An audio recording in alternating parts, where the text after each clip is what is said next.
Verbrüdern mit anderen Organisationen ändert dies nichts.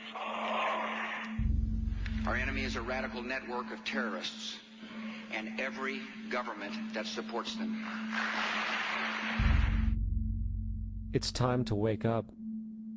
The people in power go out of their way to make sure that you are perpetually misled and manipulated. The majority's perception of reality, especially in the political arena, is not their own. It is shrewdly imposed upon them without them even knowing it. For example, the public at large actually believes the invasion of Iraq is going badly, as sectarian violence doesn't seem to stop. What the public fails to see is that the destabilization of Iraq is exactly what the people behind the government want. This war is to be sustained so the region can be divided up, domination of the oil maintained, continual profits reaped for the defense contractors, and most importantly, permanent military bases established to be used as a launching pad against other oil-bearing, non-conforming countries such as Iran and Syria. For further implication that the civil war and destabilization is purely intentional, in 2005, 2 elite British SAS officers were arrested by Iraqi police after being caught driving around in their car shooting at civilians while dressed up as Arabs. After being arrested and taken to a jail in Basra, the British Army immediately requested the release of these men. When the Basra government refused, British tanks came in and physically broke out the men from the Basra prison. If you wish to destroy an area, how do you do it? Well, there are 2 ways. You can go in there and bomb it and so forth, but that is not very efficient. What you do is you try to get the people in that area to kill each other and to destroy their own territory, their own farms. And that's what's been done in that area. The way in which you destroy an opponent is get him to destroy himself by dividing his ranks against one another. Then you feed both sides. You have agents feeding both sides, inflaming both sides, and they kill each other off. And it's time that some of us woke up to this reality, to understand that people who try to maintain empires and create empires do it by manipulating the people they're trying to conquer.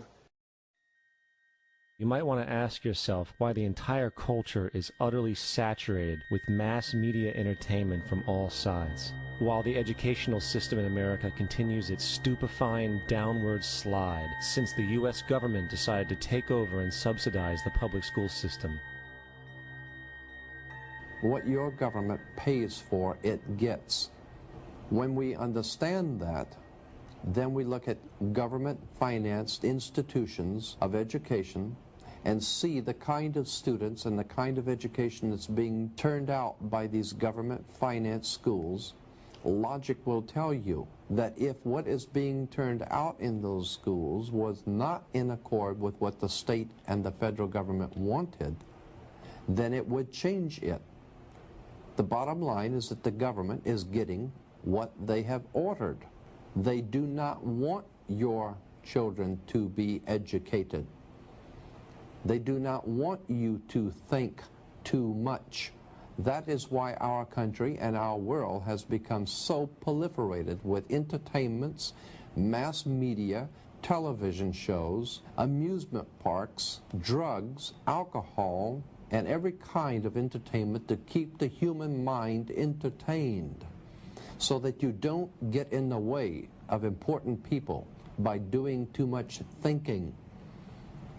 You had better wake up and understand that there are people who are guiding your life and you don't even know it. We're in a lot of trouble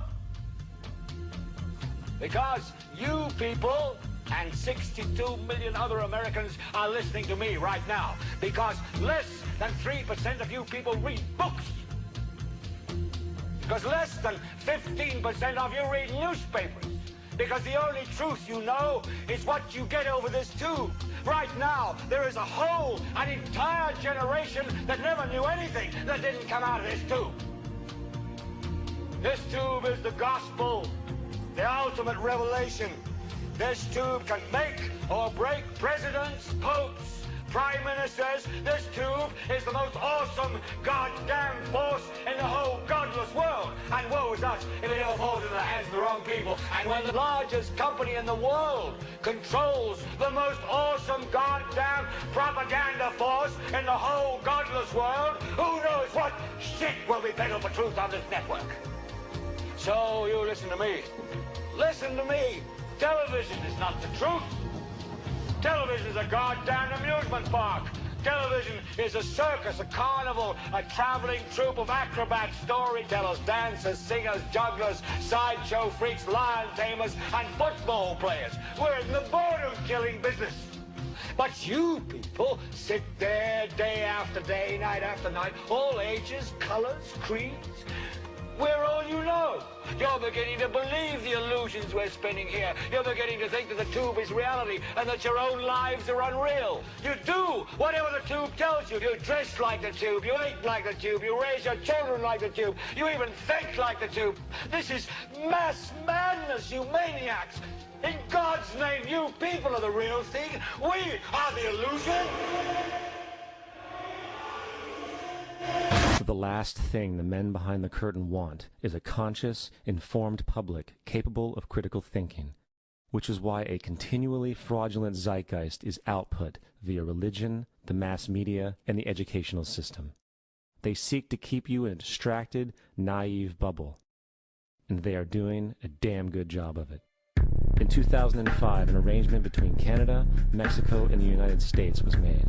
This arrangement, unannounced to the public, unregulated by Congress, merges the United States, Mexico, and Canada into one entity, erasing all borders. It's called the North American Union, and you might want to ask yourself why you've never heard of this. In fact, there is only one mainstream reporter who has actually heard of and has had the courage to cover this issue. The Bush administration's open borders policy and its decision to ignore the enforcement of this country's immigration laws is part of a broader agenda.